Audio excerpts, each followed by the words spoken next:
You have between November 3rd and December 14th to figure this out. Election day and December 14th, where the presidential electors are chosen.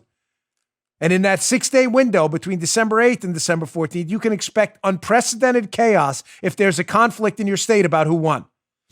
Are you ready?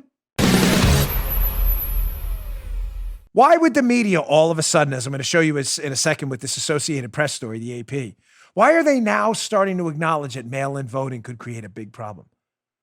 Because, ladies and gentlemen, you can't say mail-in voting is not a problem at all because Trump said it's going to be a problem. And then when mail-in voting becomes a problem, you need to take to the courts to win the election.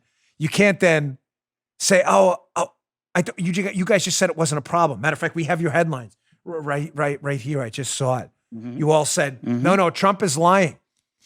So follow the media logic here. The media are full-time liberal activists. We all get that, right? Mm-hmm.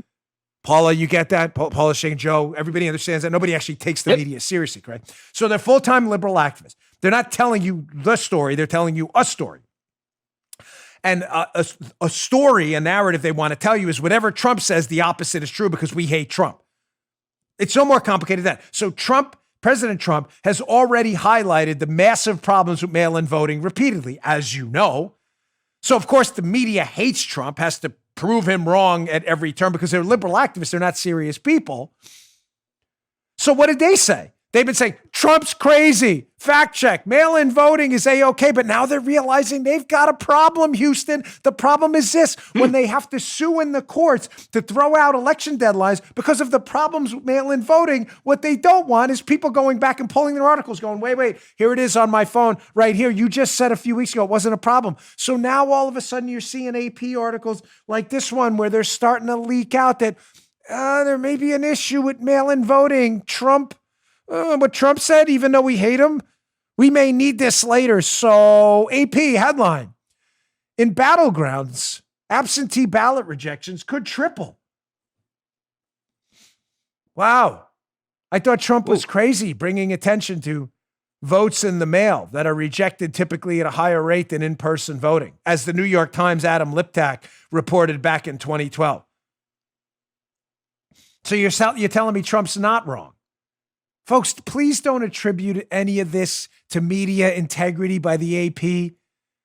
Because I know some of you who are liberals or watchers go, Dan, the media is finally standing up for journalistic standards and acknowledging what they've already acknowledged through the years, that there's a significant problem with fraud and disregarded ballots and mail-in voting at a higher rate than in-person voting. That's not why they're doing this.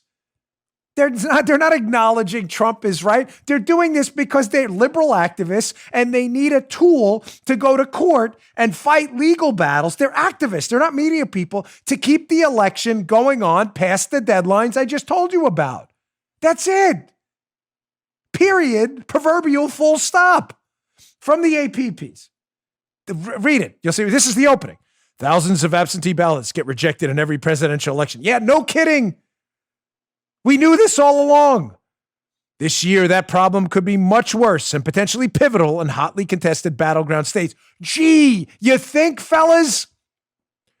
With the coronavirus creating a surge in mail-in balloting and postal delays across the country, the number of rejected ballots in November is projected to be significantly higher than previous elections.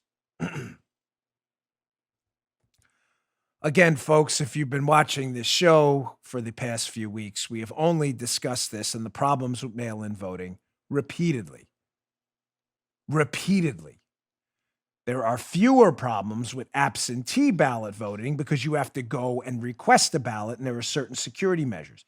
Mail-in voting, where you are sent a ballot, whether you asked for one or not, is open season, ladies and gentlemen. It is going to be the Wild West. And the AP's figuring out right now that they're going to need to say there's a problem with mail-in voting. God forbid Trump wants. Did you notice, by the way, Joe, just a coincidence, don't worry, that as the polls are starting to shift now in swing states in Donald Trump's favor, all of a sudden the press, shocker, Joe, this is crazy.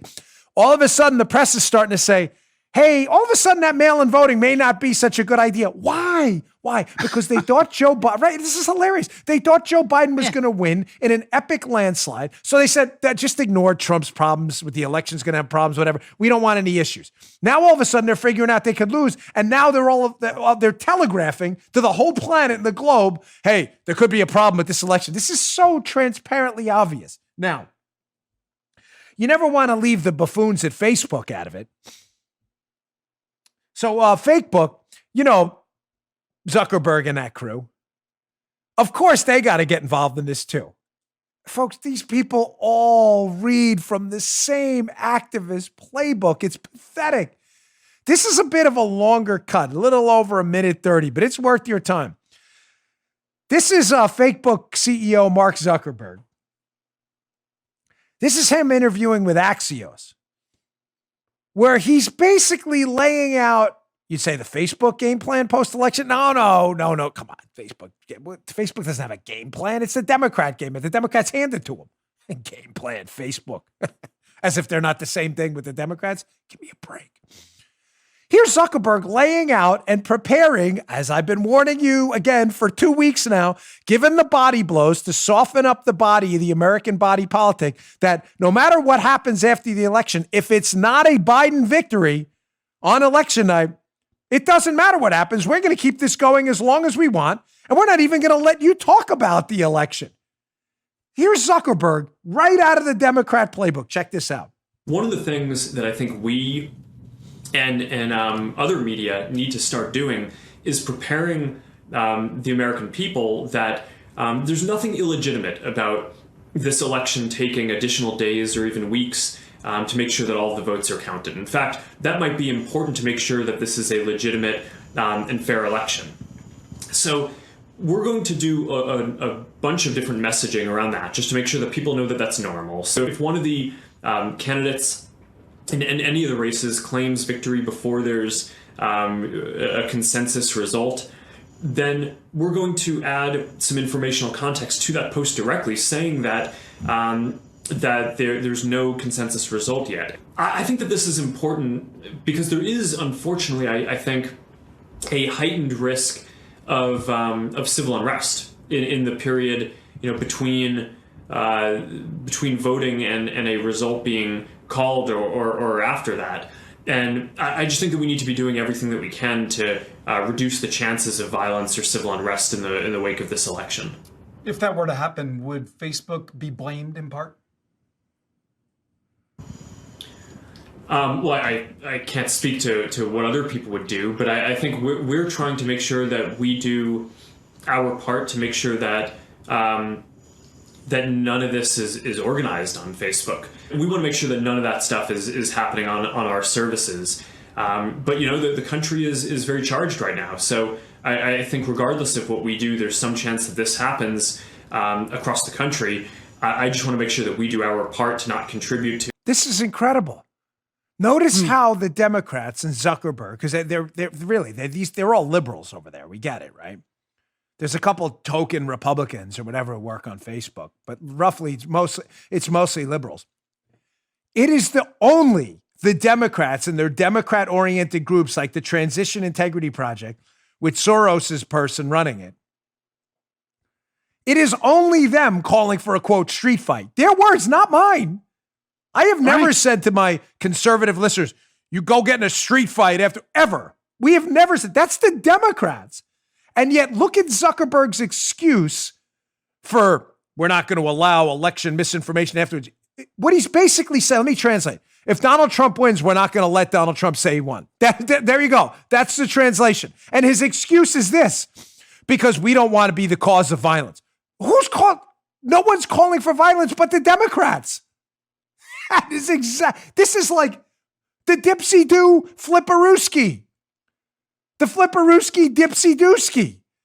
This is a total 180. It is the Democrats calling for a, quote, street fight. And in case you think they're talking about, no, we just mean it for a legal one. No, they specifically say, we're not going to use the courts. We want a street fight. That's their thing, their group.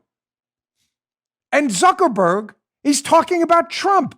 He's not going to let Trump declare victory if Trump wins.